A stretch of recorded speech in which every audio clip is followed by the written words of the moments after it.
Thank you so much. Good afternoon, everyone. I'm so sorry that I had significant technical difficulties to get connected to the WebEx page. I really appreciate our tech support that made this possible. So thank you so much for joining me. The topic that I will be talking about today is about analysis of variance, or ANOVA. And it will be a very brief overview of ANOVA for those who have not been exposed to this topic that much. So it's a very introductory level discussion about ANOVA. And I have to thank AUR for funding these projects. And these are the things that I will mainly discuss. The first thing that I will talk about is different type of variables. Very briefly, I will go over the normal distribution and the skewed distribution of the data, measures of distribution, method of comparing different types of outcomes, and finally I will focus on ANOVA. So I try to focus and touch the first four options very quickly because I know that all of you are very well familiar with these topics. So one thing that I have to clarify that this presentation is not a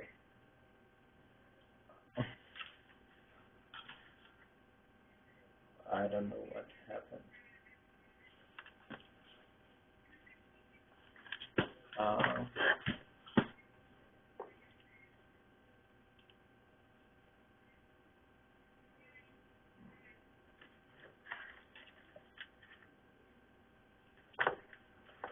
Can you hear me?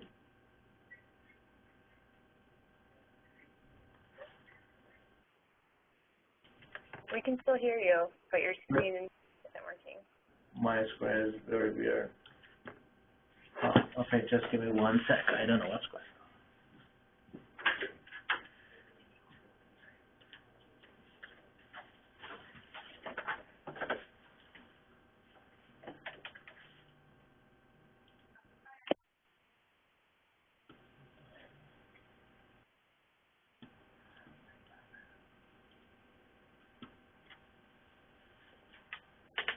Okay, sorry about that. I don't know what happened, honestly. Okay. So one thing that I apologize.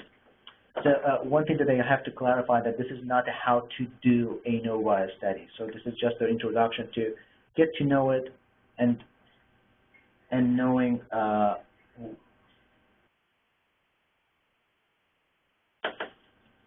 don't know what's going on. And knowing how it works.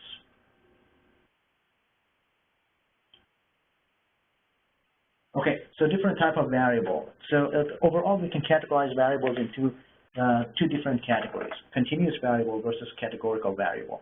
Continuous variables we can name, for example, age as a variable that we can practically assign a number to it. And the difference between different units of variable, the different units of this variable is the same. For example, the difference between 1 and 2 is the same as 2 and 3, 3 and 4, and so on and so forth. Categorical variables, we can categorize them. This is relatively arbitrary type of categorization, but we can call them binary if we have two different outcomes. For example, male versus female. If we have categorical with multiple different levels, nominal categories are those that actually the sequence of the observed values doesn't have any particular value. For example, race. We have black, white, and for example, Asian.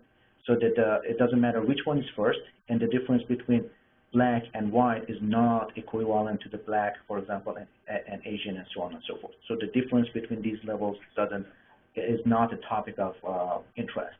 But in ordinal variable, the higher the level, the category, the more. Let me put it this way. So, for example, in lung cancer staging. Stage 2 is more severe than a stage 1, and a stage 3 is more severe than a stage 2, but the difference between a stage 2 and 1 is not equivalent to stage 3 and 2.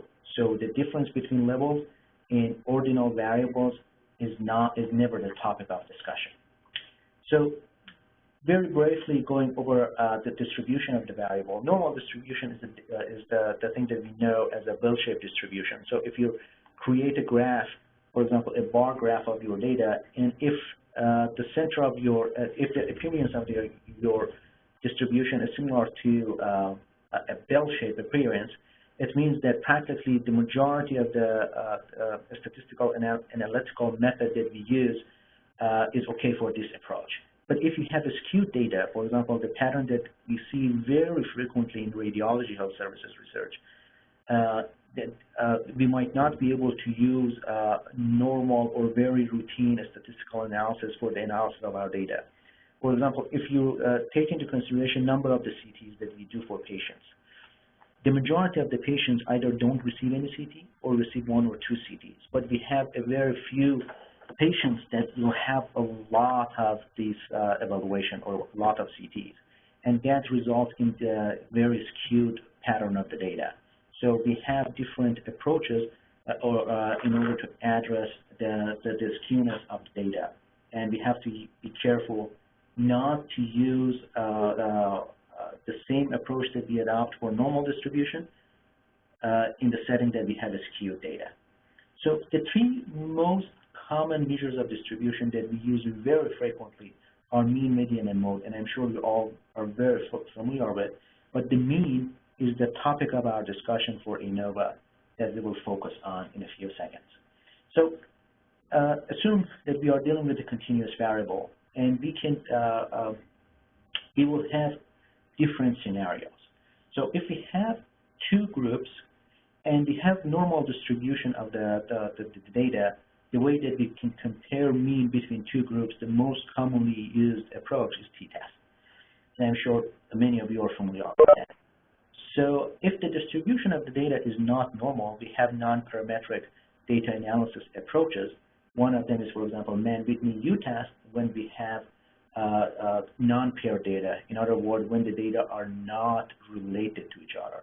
But if we have data that the observations are correlated, for example, pre and post chemotherapy measures for a patient, the post-procedure, the post-intervention measure is related to the pre-intervention measure because they are practically the same values for the same patient. So we will use Wilcoxon-Rank sum test. And if we have more than 2 groups and we have normal distribution, I will go over it in more detail in a few seconds. ANOVA is the analysis that we use in this approach. So I don't know how I can ask if anyone has any question. So, and I'm very afraid to touch my computer because I'm sure it will screw up everything. So I will continue if you guys don't mind. So this is an example that was actually a real NIH-funded project that I was involved with. And the thing that we were trying to do, we wanted to evaluate between the association of drinking status and number of and utilization of different healthcare resources, including imaging services. So let's make it more specific. In this study, assume that a radiologist, that would be me, wanted to evaluate between the blood alcohol level and number of the head CTs that the patient, a trauma patient, receives when they get to, for example, level 1 trauma center. So based on that description, we will have an exposure variable, and that will be blood alcohol level. And we have an outcome variable, which is the number of the CTs that we will do for these patients. So let's assume that we don't have any other study, and we don't have any other variable in this study, and these are only 2 variables, just like let's make it as simple as possible. So we can deal with blood alcohol level in different formats. One of them, we can consider it as a continuous variable, as the actual milligram per deciliter of alcohol based on the lab results.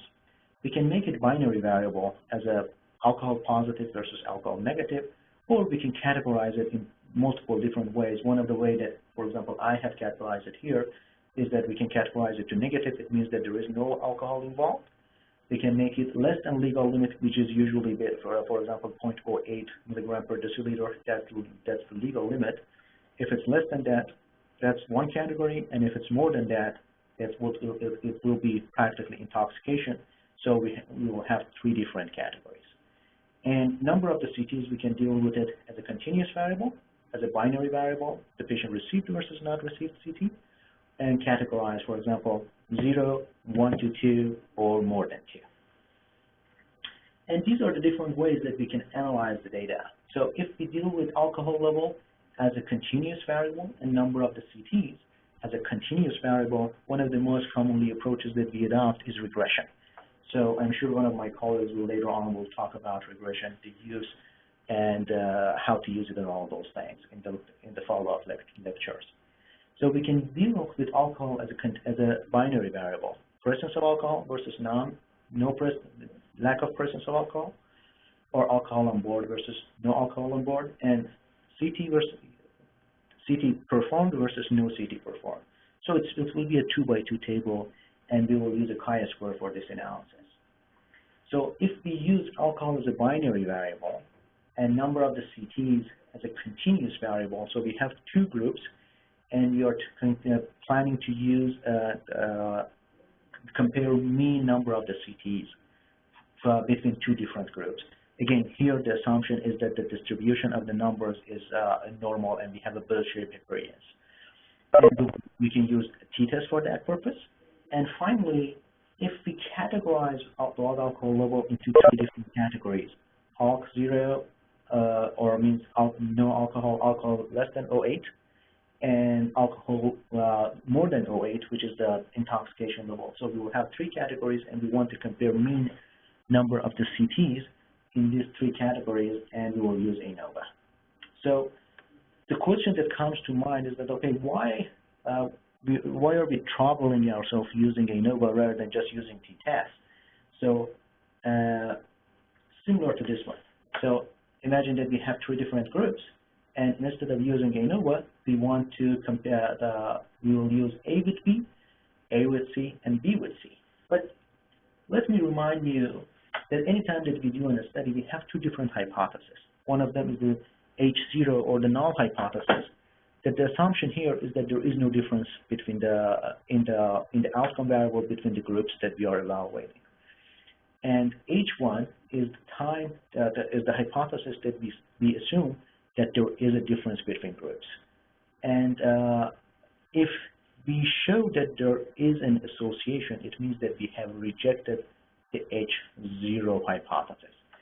Just keep that in mind, and I'm sure you all are familiar with type 1 error and type 2 errors. So type 1 error is practically the false positive rate. You know that anytime that we do a study, we are not 100% sure that our study is correct. Since we do the sampling, there is always a chance that the sample that we are dealing with is not the actual representative of the total population that we are supposed to deal with. And that will be reflected in alpha. In other words, we have done a very good study, and we are 95% sure that the result of the study is good enough for the population, but in 5% we are not 100% sure. And type 2 error, which is related to the power of the study and not topic of our discussion. One thing that you have to remember, that by increasing the number of the comparisons, we will be increasing the number of the alpha or type 1 or false positive rate. Let's go back to this diagram. So when we do three different comparisons, in each comparison we will have 5% chance of false positive rate. So if we compare three different groups, we will overall have 15% chance of having a finding that is false and is not a real finding. So while we want to be very relatively sure that that association is a robust association, and that's why we are using practically ANOVA. So if I want to rephrase it, every time that we do an analysis, we are doing with it an alpha, and multiple comparison will increase the chance of false positive results. So ANOVA is an approach that takes that into consideration.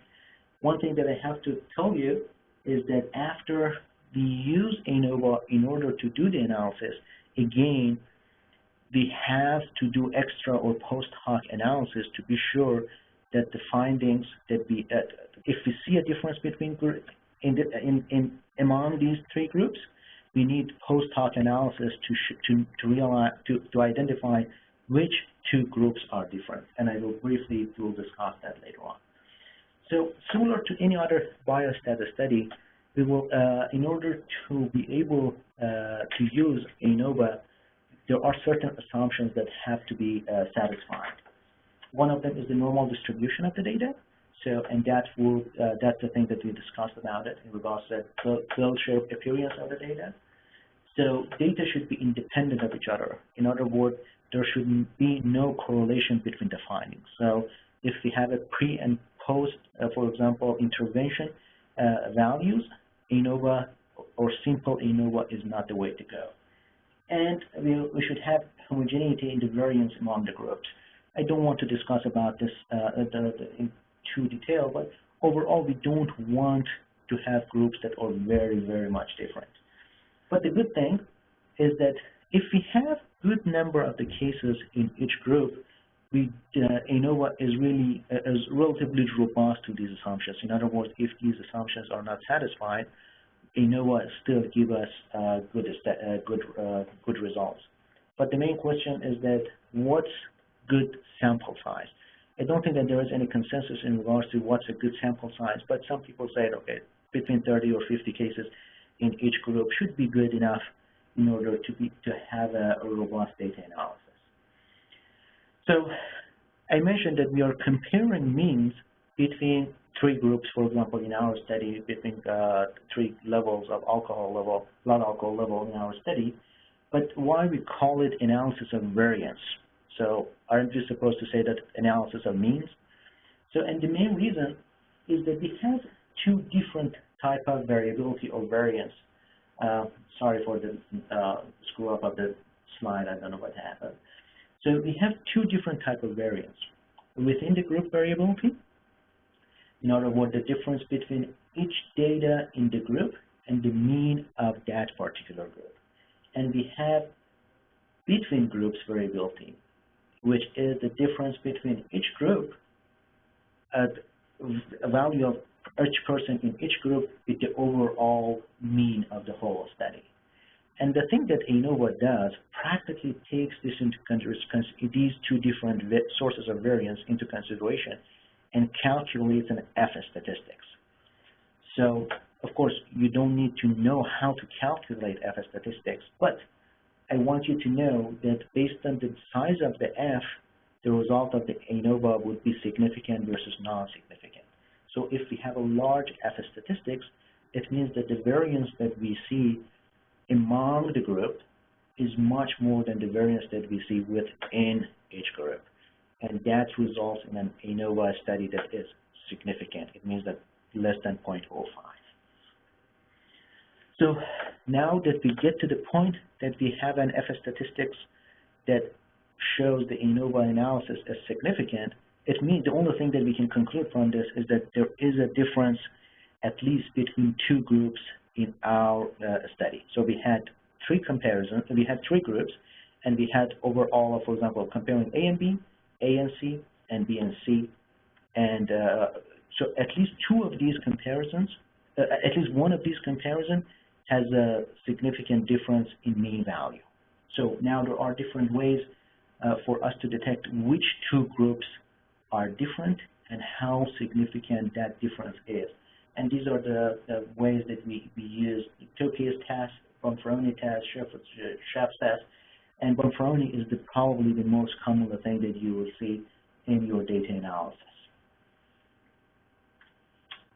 So practically, this is my whole presentation in regards to ANOVA, but I just want to touch on some subcategories of ANOVA that you might hear in the literature. That, for example, if we have repeated measure ANOVA, factorial ANOVA, or two-way ANOVA, and ANCOVA. So an example of repeated measure ANOVA. So, for example, if you want to evaluate between BAC or blood alcohol level and head CT and CT of the chest, abdomen, pelvis, or CAP CT, so we have to keep in mind the use of CT of the head is not totally independent of the CT of the chest, abdomen, pelvis. Why? Because those who have more severe injuries will have more abdominal CT and also more head CT. So in that case, we use repeat and the ANOVA. or if we want to evaluate so answering this question, if we want to evaluate between BAC and number of the head CTs, but at the same time taking into consideration the gender of the patients. So in this particular question, we have to address three different questions. What's the association between blood alcohol level and number of the CTs? What's the association between blood alcohol level and the gender of the patient? And what's the association between a blood alcohol level and the interaction of the gender and CT? The definition of interaction means that some people, for example, male people might receive more CTs, or male people might receive less CTs, or female might receive more or less. So just to keep in mind that in Factorial in two-way or Factorial ANOVA, we will take into consideration the association between more than one the exposure variable and the outcome of interest. And we can have ANCOVA, which is the analysis of covariance. In this particular case, we add another variable to the model, but this variable is not the main variable of interest. For example, in this case, we want to evaluate the association between blood alcohol level and number of the head CTs after adjustment for a variable like GCS or Glasgow Coma scale, which reflects the severity of the injury. So in that particular case, we will use ANCOVA. Okay, so that will be it. In summary, I want you to be familiar with the ANOVA and what are the times that we use it and what are the underlying assumptions for using it, and also I want you to be comfortable with the fact that ANOVA is robust to the assumptions that are required for us to be able to use it. So if we have a good number of the cases, for example, more than 30 to 50 cases per group, we can feel comfortable to use ANOVA in order to compare the mean between 3 or more groups. Okay.